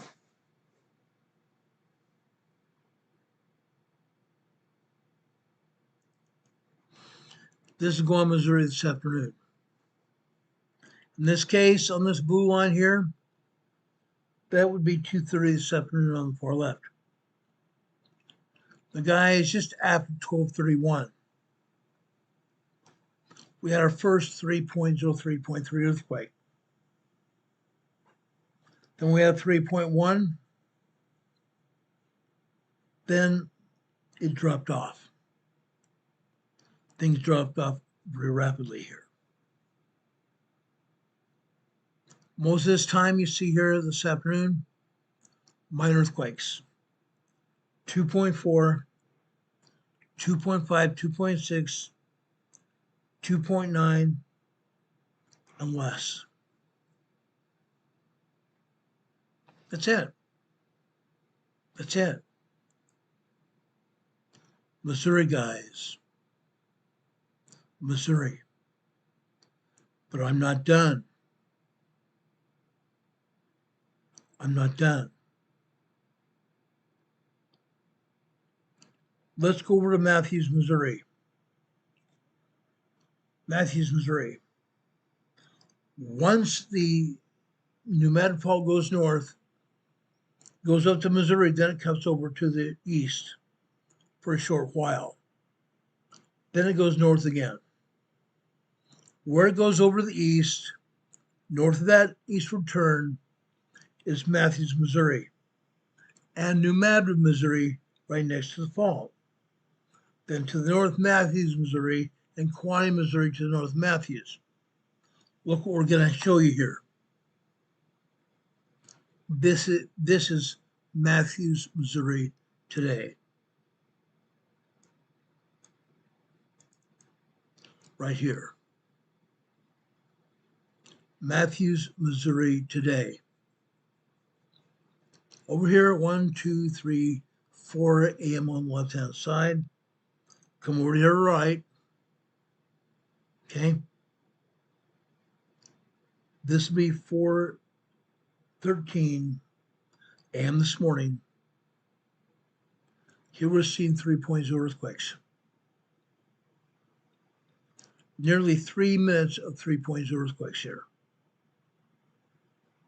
Nearly 3 minutes of 3.0 earthquakes. And actually, we go down here on the red line after that.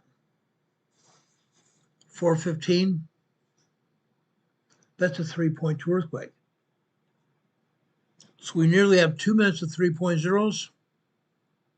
Over here on the right, on the left-hand side, on the red line, 3.1 earthquake there.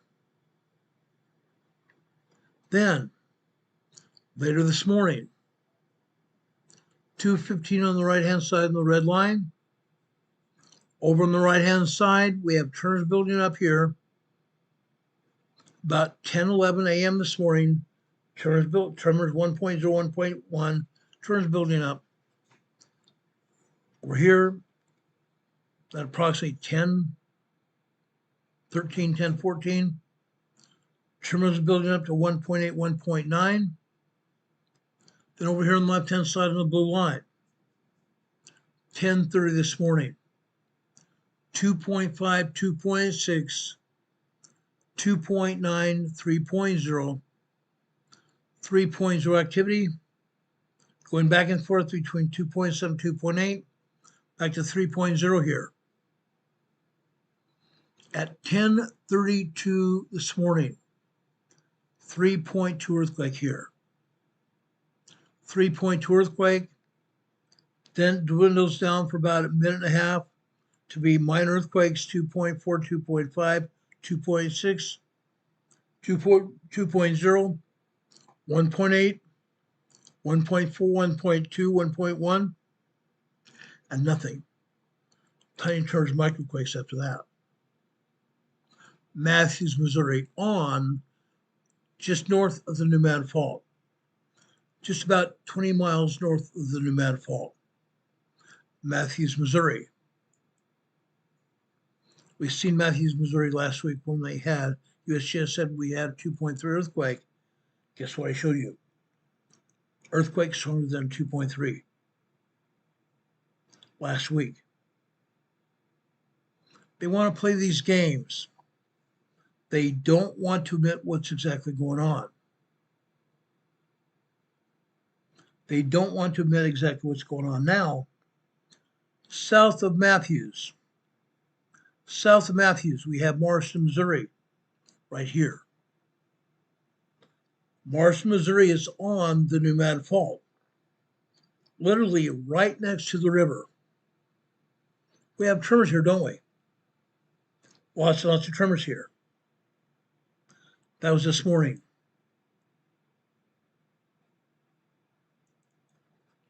Morrison, Missouri this afternoon.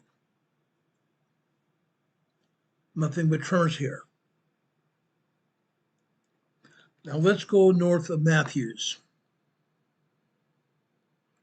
Let's go north of Matthews. This time I want to go up here to Kewanee, Missouri.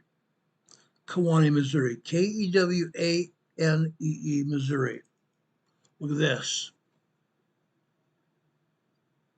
Here in Kewanee, Missouri, we've had 3.0 earthquakes quite frequently. Today, nothing but tiny tremors until we get down to about 3 a.m. this morning. The tremors build up over here about 204, 304, I should say. 304, we have 1.2, 1.2, 1.3. Then they die off. We come over here to 415 on the red line here. Again, we have 1.0s, still 417, 1.0s, 418, 1.3, 114, 119, I'm 419 this morning. All of a sudden we have 1.9, 420 on the red line. 2.6, 2.7 earthquake, minor earthquake. I believe all we had here at the very most was 2.7 dropping down 2.6, 2.8, or 2.6, 2.7, 2.7, 2.8, dropping down to tiny tremors again. Then, after 10:15 on this red line near the bottom, long duration tremor activity, building up to 2.6, 2.7 earthquake, back down to 2.0, all the way back down until it totally dissipates to 1.0 tremors, then microquakes after that. Kewanee, Missouri this morning. Let's look at Kewanee, Missouri this afternoon.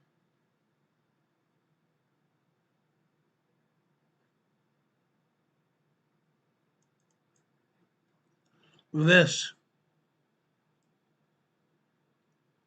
is real interesting, guys.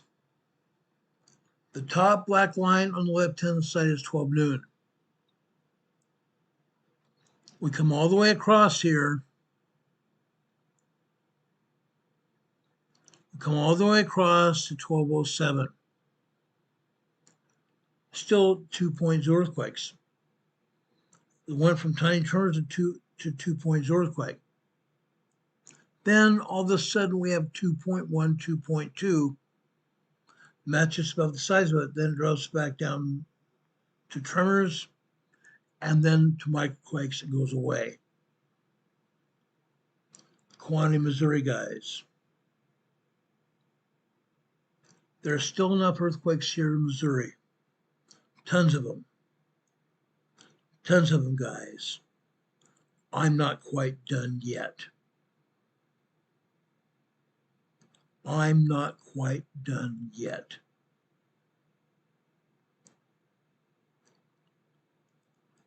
Let's look at Portersville, Missouri. Portersville, Missouri, alongside the Mississippi River, alongside the Pneumatic Fault. I showed you last week, Portersville, Missouri, basically the same thing. Up at the top, all we had were tremors. That's because, again, the seismologists leave for the night. They turn the machine either down or off. Then they leave. Then they come back. Now, we're back here after 3 a.m. this morning on the black line. We come over here 1, 2, 3, 4, 5, 6, 7, 8, 9 minutes later. 3:08, we have 1.3, 1.5, 1.6 tremor, 1.0, 1.1, 1.2. A minute later, we have a 2.5, 2.6, minor earthquake. Goes back down to 2.0s, and then it stays there. Stays there for nearly 2 minutes. Then dissipates down to tiny tremors, and that's it. Then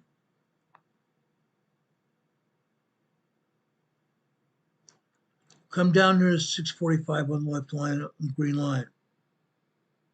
6:45 on the left green line here, 6:45. We come over to the right. Now we are at 6:56 a.m. this morning on the green line. 3.3 earthquakes here. 3.3 earthquakes here. Again, the top and the bottom of the quake sequence are cut off. That means this was not the strongest part of the earthquake. The earthquake was even stronger than they're showing it to be. Very much stronger than they're showing it to be. Probably a 3.3, 3.5 earthquake here. Portersville, Missouri. But it didn't stop. It did not stop at all. After that, you see minor earthquakes and tremor activity. Then that tremor activity builds up to minor earthquakes. And then, what happens after 9:30, 9:15 this morning on the red line? Minor earthquakes again. On the blue line after that, minor earthquakes, 2.0, 2.1. Then at 10 o'clock this morning on the black line. Now we're seeing 2.5, 2.6, 2.7 earthquakes. This earthquake sequence lasts a long time. Goes back down in tremors and builds up to minor earthquake, goes back down in tremors again and dissipates. Then, about 7 minutes later, we have a 2.8, 2.9 earthquake. Dissipates out again. Okay. Then I drop down to the next green line, which is 10:50 this morning. On the green line, 3 points earthquake here. 3 points earthquake lasts 2.5 minutes here. Dissipates into tremors and minor earthquakes, completely goes away. Then we're not done. We don't see anything happening on the black line after 11 a.m. this morning on the left-hand side. Over the right, nothing. On the next red line after that, 11:15 on the left-hand side, 11:17 here, we see another earthquake. This earthquake is a 2.9, 3 points earthquake. 10:17 this morning. Then we have tremors, minor earthquake after that.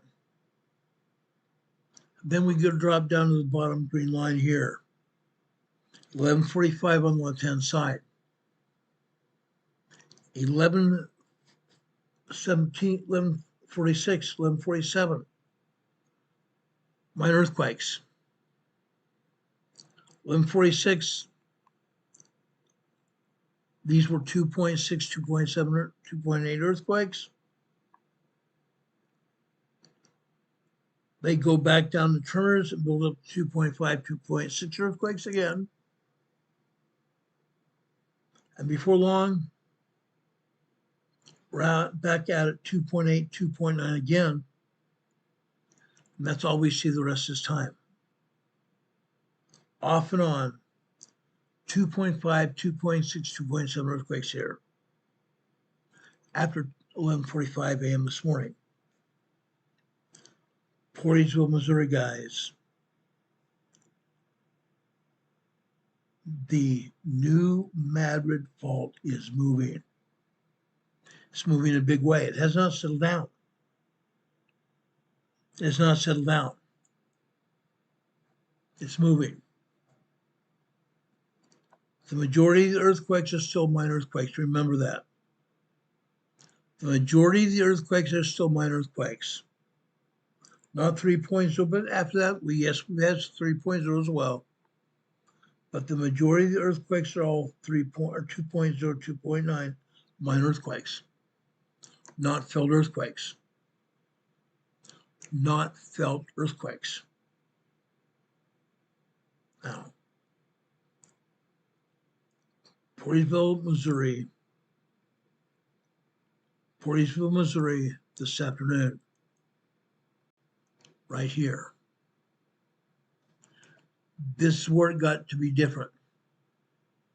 The top black line on the left-hand side is 12 noon. 12 noon. Yes, we see some tremor activity. We come over here to the right. We see some 2.2, 2.3 earthquakes. 12 this afternoon. 2.6, 2.7 earthquakes here. Then dies off to tremors again. We'll come down to 12:30 on the left-hand side. We go over here to the right. Again. We are at approximately 9:39 p.m. this afternoon. This time, guys, we have 3.0 earthquakes here.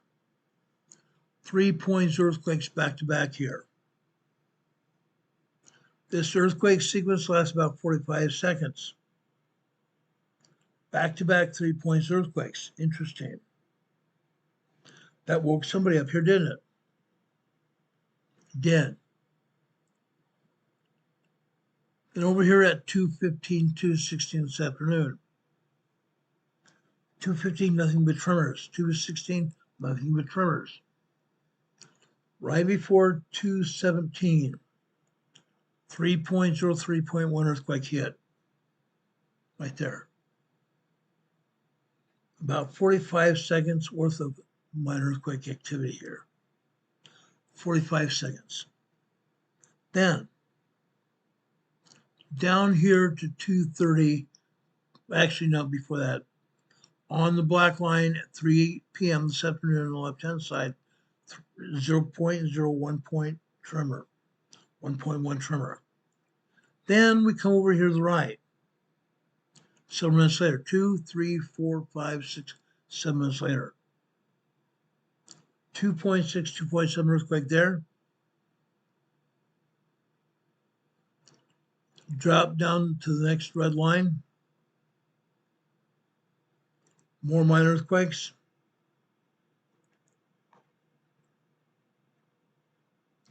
2:11, actually not 2:11, 2:26 p.m. this afternoon. Red line, right-hand side. 2.6, 2.7 earthquake. On the next blue line, 3:30 this afternoon. 3:31 this afternoon. We have a 3.0 earthquake again here. The next 3.0 is after 4 p.m. this afternoon. About 4:10 p.m. this afternoon, we have our third 3.3 earthquake here. 3.3 earthquake here this afternoon. Small earthquakes still, but they're still hitting. They're still hitting, guys. Now, guys, you don't have much to get shook up about. Nobody's getting hurt. They're feeling these earthquakes, though. The ground is moving. Their furniture's crawling along the side of the floor, across the top of the floor. If you're in bed, your bed is creeping across the top of the floor as well. If you're sitting up or standing up, the ground is moving beneath your feet. You feel the shaking. Okay? Now, there is some equilibrium problem here with small earthquakes. Small earthquakes can cause some irregular episodes in your brain. It can happen. In this case, you might feel a little bit uneasy. You feel the ground moving beneath your feet. You might also be afraid to take any steps because the ground is moving. These earthquakes are lasting longer than just 1 minute long, last longer than 30 seconds. You may feel the need to take cover. You may need to feel the idea to take cover now. Get up underneath a hard desk or hard table, making sure your head is covered, making sure you're holding on to the legs of the table, your body's completely beneath the table or the desk. That's how you respond to an earthquake. The people here in Peru, the people here in Missouri, the people over in Illinois didn't know they were only going to have 3 points earthquake. What do you do when you have an earthquake, guys? Get underneath a table or desk, a heavy-duty table or desk. Stay there until the shaking stops. Stay there until the shaking stops. This is Portage, Missouri, guys. This afternoon. People working here. People are working. They need to be aware of what's going on around them. Earthquake activity is going on all over the place, guys. Ridgely, Tennessee, right here. Look at this. Tremors this morning.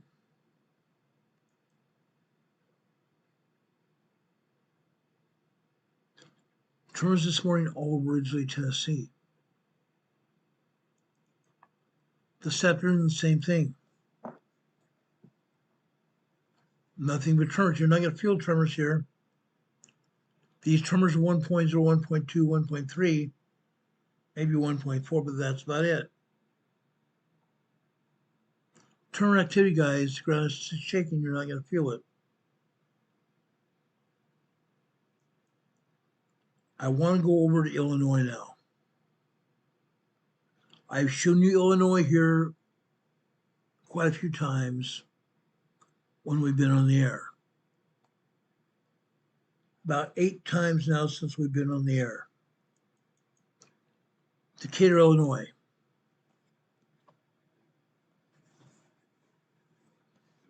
This is the northern side of the northern end of the new Madrid Fault here. Decatur, Illinois. Look at this, guys. Yes, here in Decatur, we have some tremor activity, 1.0, 1.9. Yes, we're having minor earthquake activity, 2.0, 2.9 as well.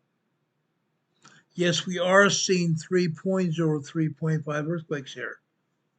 We are seeing 3.0, 3.5 earthquakes here in Decatur, Illinois this morning. That's what you're seeing here on the seismogram. The longer lines are the small earthquakes. The longer lines are small earthquakes. If they were any longer, you need to run out of the building, stay out of the building. Don't get near the building, it might fall on you. Okay?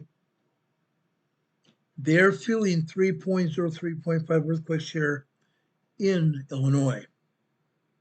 Decatur, Illinois here. Look at this. The bottom green line here is 11:30 this morning.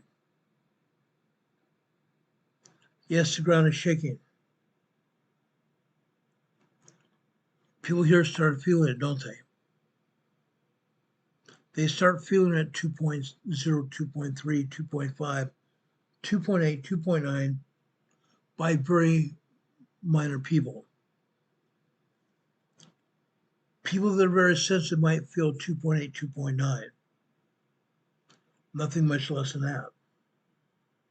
But these small earthquakes happen, guys. They happen. They happen frequently. Literally all morning.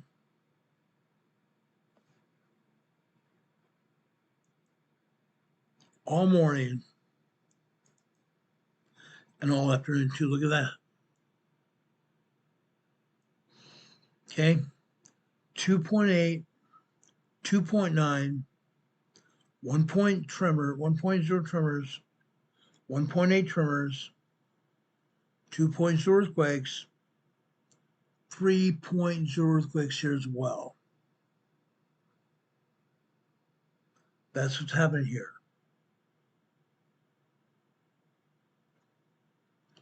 It's happening all the time, guys. Missouri, Indiana, and Iowa. Right now, all we have to say about Indiana are tremors. The same thing with Iowa. Tremors, minor earthquakes.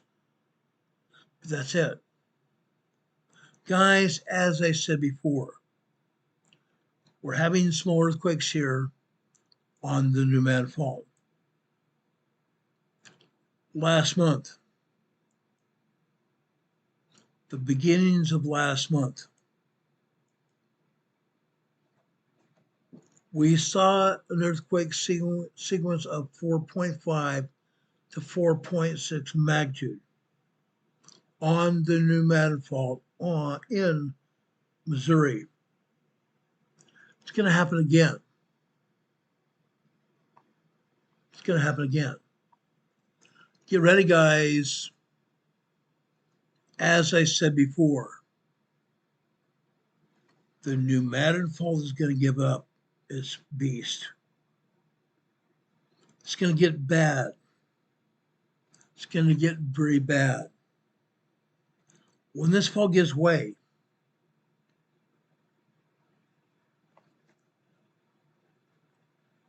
the death toll from the earthquake will be in tens of thousands.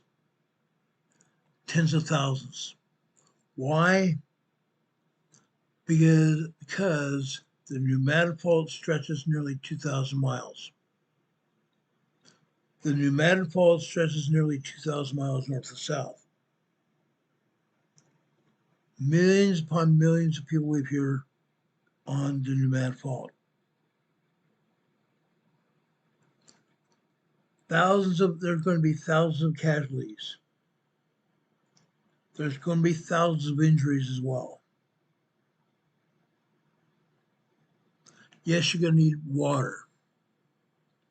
Yes, you're going to need food.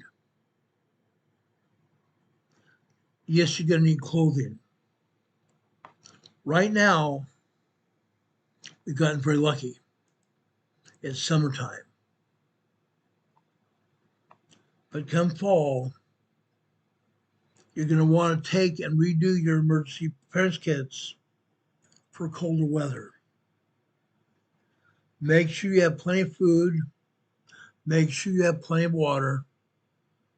Make sure you have a medical kit containing all kinds of bandages, scissors, a triangle bandage.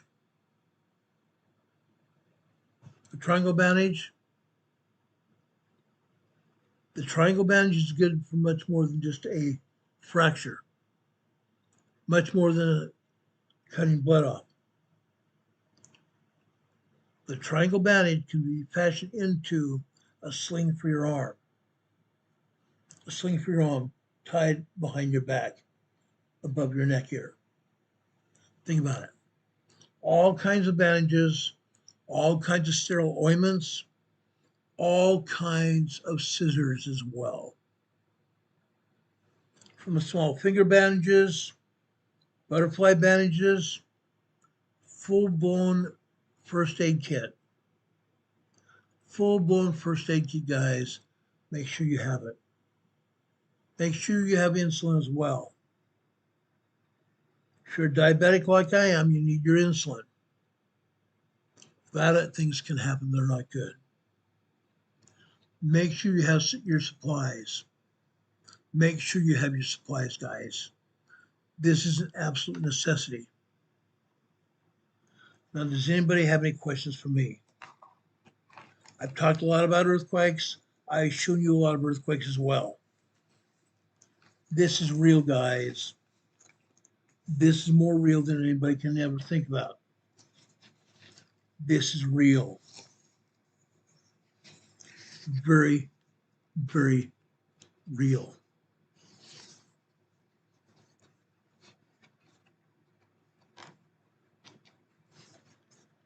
Now,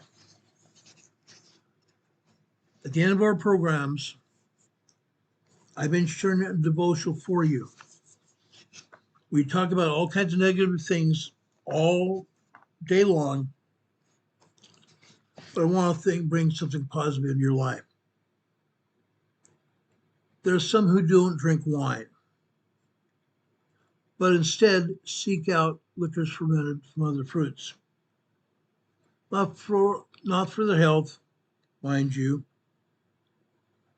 but for their enjoyment. It is as if Lent was not made for the observance of humble devotion, but neither an opportunity for new kinds of self-indulgence. Throughout the long history of Christianity, and this, yes, Lent has passed, but I want to bring this to your attention tonight. The season of Lent has played a highly significant role in the church calendar. For 40 days, many Christians fast. They fast from meat, they fast from alcohol or something else in memory of Jesus' suffering and his upcoming death. Lent is a time of sacrifice and preparation. It is also, in a nutshell, a representation of the Christian experience. Life is difficult. Many temptations are along the way. But if we persevere in faith, we too will be resurrected into a new life. Augustine saw the congregation and knew the routine. No wine through Lent? Check.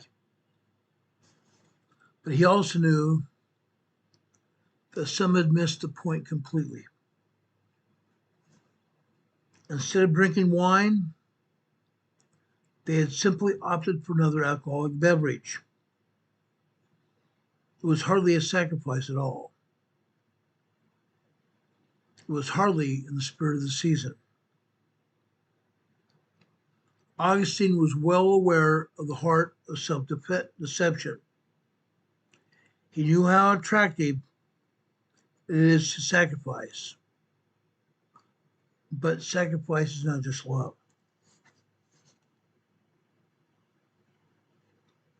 It's not just sacrifice. It is to sacrifice one thing only to attempt to gain something else. But this is not love. It's called a transaction. As he wrote time and time again, if God is truly out first, our love should be first as well. Our desires will change.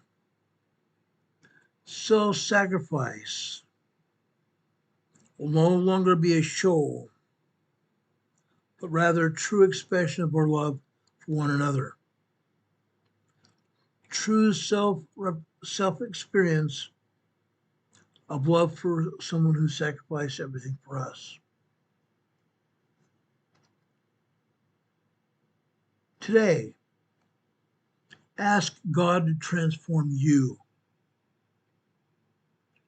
Ask God to transform the intentions of your heart.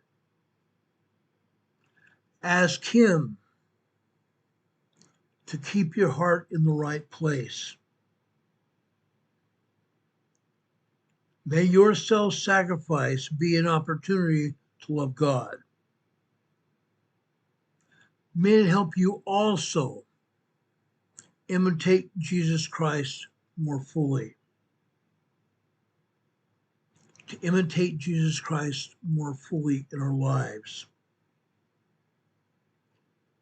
May God transform every action from what is the right thing to do to what best expresses our love and our thankfulness for Jesus Christ.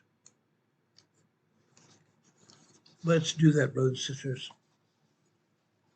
Let's show God. Let's show Jesus Christ truly who you and I are. Servants in His kingdom. Servants in the Lord's kingdom. As you know, and I've told you before, I love God. I love Jesus Christ. I'm only a servant in His kingdom. But I'm here to help each one of us grow. I'm here to help each one of us move forward. So when we pass on from this life into the next, we are ready to meet God. We are ready to meet God.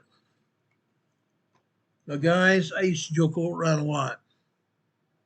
I said, I'm going to take my body, I'm going to fly through life at the highest speed, doing everything I want to do, everything I need to do. And at the end, I'm going to climb in that seat and slide into home plate, finishing my life. Guess what? What I found out is I could not just keep running along at high speed, doing whatever I doggone well pleased. I couldn't just wind down my life after having a very long, hard life and slide in home plate free and easy here. It doesn't work like that. It doesn't work like that at all. I have air. I have diabetes.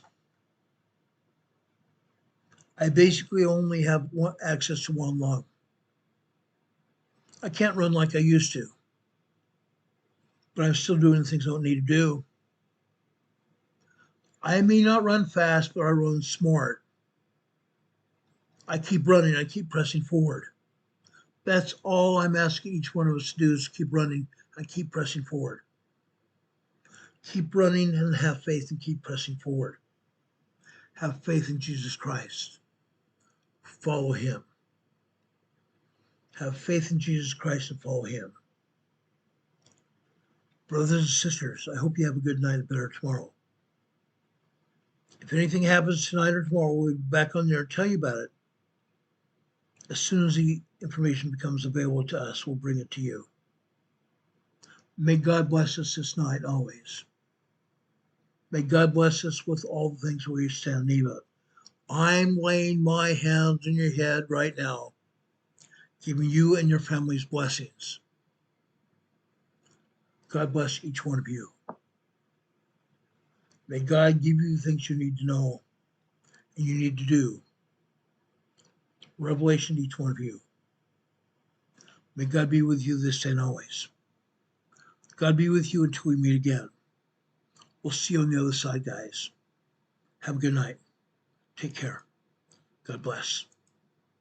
See you soon. Good night.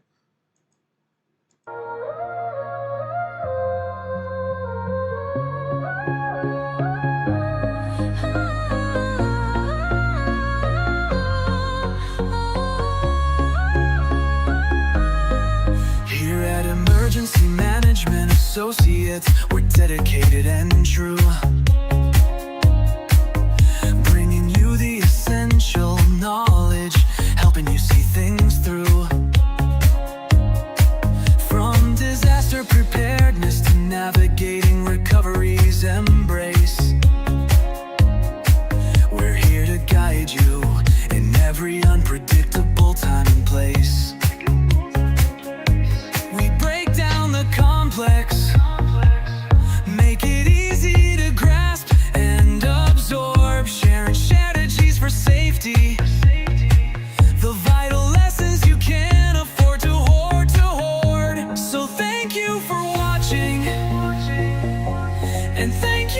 much for your sub. You're a key part of our growing family, a member of our knowledge club.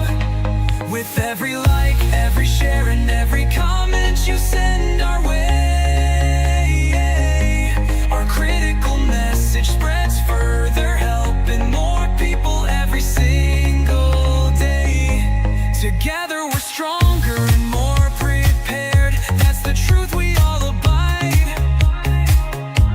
You help us build resilience with nowhere for uncertainty to hide. Your engagement truly inspires us.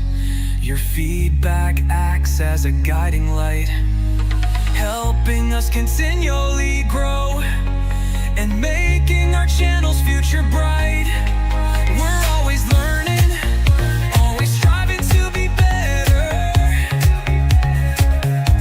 Bring you the most up-to-date information, no matter the weather. Emergency Management Associates is here for you now and forever, it's true. Keep watching, keep learning, because we truly appreciate all that you do. Thank you.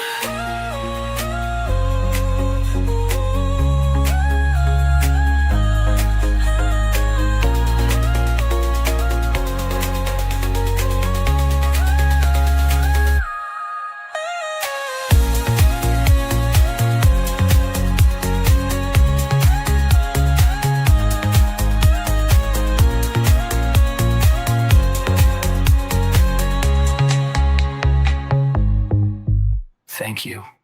Thank you, everyone. Have a good night. God bless.